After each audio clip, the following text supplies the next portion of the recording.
Guys, welcome to a new tutorial video. On this video we'll be learning how to make this lovely petticoat. Okay, so the first thing we're going to do will be a normal basic bodice. All right, and the first part we'll be drafting the back part. Okay, so you just take the measurement of your client. I already have a detailed video on how to draft a basic bodice. Now this basic bodice is going to have a simple princess dart, just a simple princess dart. I also have a video on how to draft a simple princess dart, but I'm still going to show you how to do it on this tutorial video. Okay, so the first thing you need to do is to first of all mark out your points for this tutorial. So you're going to mark your bust point and the length of your petticoat. Okay, then for the neck of the back you dip it by an inch. Now to get your princess dart cut, okay, on your armhole line you're going to mark it out and then just create your armhole curve. Remember that for your armhole for the back you have to divide it by 2 and then you mark it. All right, then can you see when you're done marking it? Now to get your princess dart line, you first of all mark your nipple to nipple line. So your nipple to nipple, if it is 8 divided by 2, it will give you 4, right? So you mark out 4 like so, and then you draw a straight line. Now you connect this straight line to your armhole. Now for the back part, the curve doesn't need to be so pronounced. Okay, now you connect it to your armhole line. You extend it by 1.5 inch. The reason why you're extending it is so that when you're joining your what's it called, when you're joining your princess dart, most times if you don't extend it, you see that it doesn't cover up the armhole area. But if you extend it by 1 inch, you see that it will cover up your complete armhole area because of this curvy part. Okay, so how to draft out the back part. So for your petticoats, the first part you're going to be drafting is your back part. All right, now we also know that I always tighten my shoulder slope, because most times after drafting your shoulder slope, the upper part is always pointy. Okay, so to eradicate that pointy part, I always tighten my shoulder slope by 0.5 inch. Okay, so done. This is how your back piece is going to be, your center back and your side back. All right, then we're going to be cutting the front. Now the front has a buttonhole, right? So you're going to mark 1.5 inch for your buttonhole, fold it like so, and then you start marking out your measurement. All right, so from that 1.5 inch you mark out your neck measurement and shoulder measurement, and then you connect it. Same thing, you're going to be cutting a princess dart for your front part. Remember, there is difference between a princess dart, a normal princess dart, and a princess dart bustier. Okay, a bustier has a breast-like structure, while a simple princess dart doesn't have a breast-like structure. Okay, so just as we did for the back, we're going to do the same thing for the front. We'll mark out our 4 inches like so, draw a straight line and connect it to our armhole curve. All right, now remember that this front part, because it has a buttonhole, right? I folded it in the buttonhole. I made it the allowance for the buttonhole, I made it 1.5 inch. All right, now the front armhole, can you see how I just connected it the same way I connected for the back armhole? Do you understand? I connected it to the armhole and then I extended it by 1.5 inch. All right, so now I'm just going to cut it out. So please, if you have any question up to this point, let me know in the comment section. Okay, if you have any question up to this point, let me know in the section. I'll try my best to explain. But this is just a simple princess dart. Okay, that's what we'll be using to create our petticoat. If you look at the petticoat, you see that it has a princess dart. There's some petticoats that don't have, but this particular one we're working with has a princess dart. Okay, now for the neck, I deepened the neck by 3 inches. I dipped it by 3 inches. I'm going to connect my lines. The same thing, I tightened the neck area. Okay, so you're going to label it your buttonhole overlap, and then this is your center front, and the other part is your center back.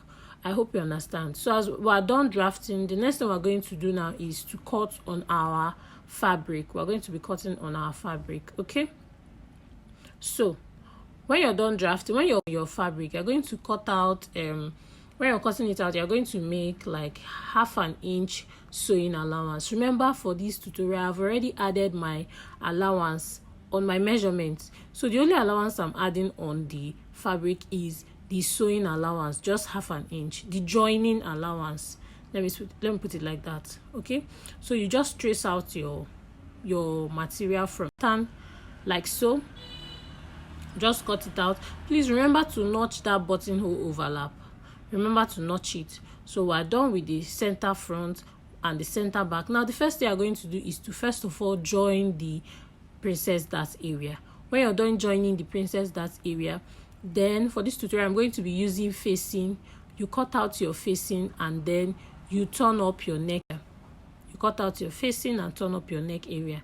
That's what you're going to do for the back. Then for the front, the same thing. You join the princess dart area, cut out your facing for the front. But I want to show us how I cut the facing for the front.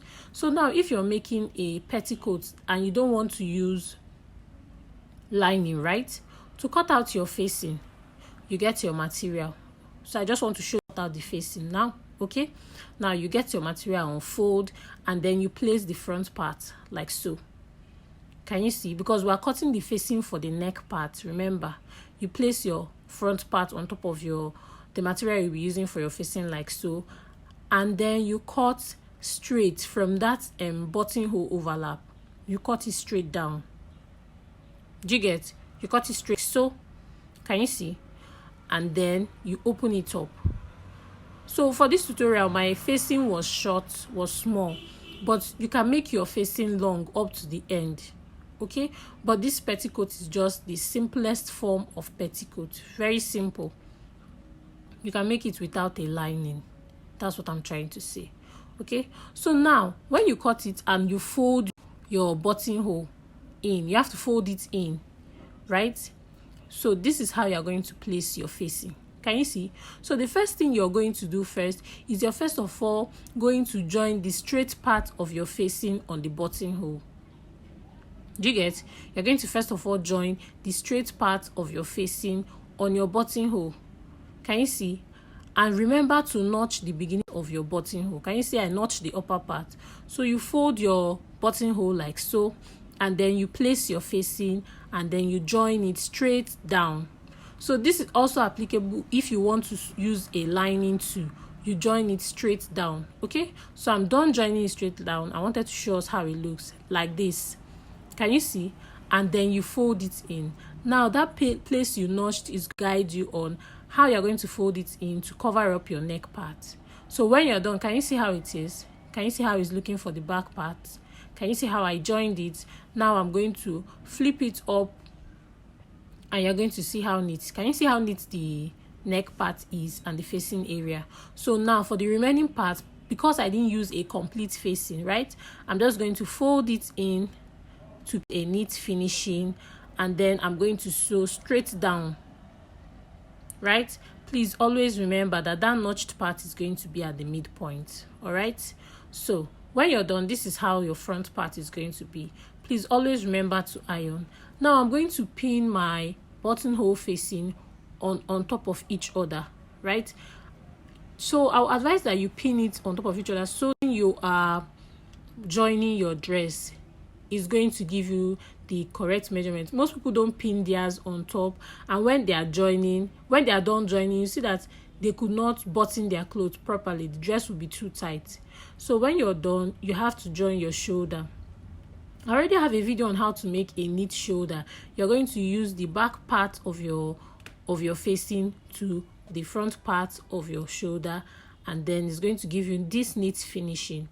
Then the next thing you're going to do is to bias or fold your armhole area. All right, then you join the sides of your petticoat. We're almost done. Now for the petticoat, if you look at it, you see that the front part has like a design. Okay, so at your center front, you by 3 inches, at your center front, that buttonhole line, you go up by 3 inches, right? And then you connect it slantly to your princess dart. Then at the side, you go up by 2 inches. So the center front, you go up by 3 inches, connect it to your princess dart line, can you see? And then at the sides, you go up by 2 inches. So that's what you do for the two sides. Now please, when you're cutting your petticoat, make sure that the front part is longer than the back part because of the design. You know, some designs of petticoats are just simple, just straight, just like this, right? So if you want to create this particular design that I'm creating, please make sure that your front part is longer than your back part, so that when you create this, it's going to tally with your back part. Can you see what I'm trying to say? So I'm done cutting out now. So the next thing I'm going to do is just fold it in or use a bias. You see the reason why I folded the buttonhole together, right? It's going to guide you. Now for the back of the petticoat, some petticoats have a rope at the back. So you just mark from your shoulder to your waistline, okay? And then you create your rope-like stuff. This rope is 2 inches. I cut out 2 inches. So after sewing it is like 1 inch, 1.5. And then you slot it into your petticoat at the back like so, and then just close it up as if you're making a rope for a dress. So when you are done, you fix your buttons and voila, your petticoat is ready. This is the front part and this is the back. So guys, thank you for watching. Please, if this tutorial is helpful to you, please like, share, and most importantly guys, subscribe to my YouTube channel. Thank you and see you on my next tutorial. Bye.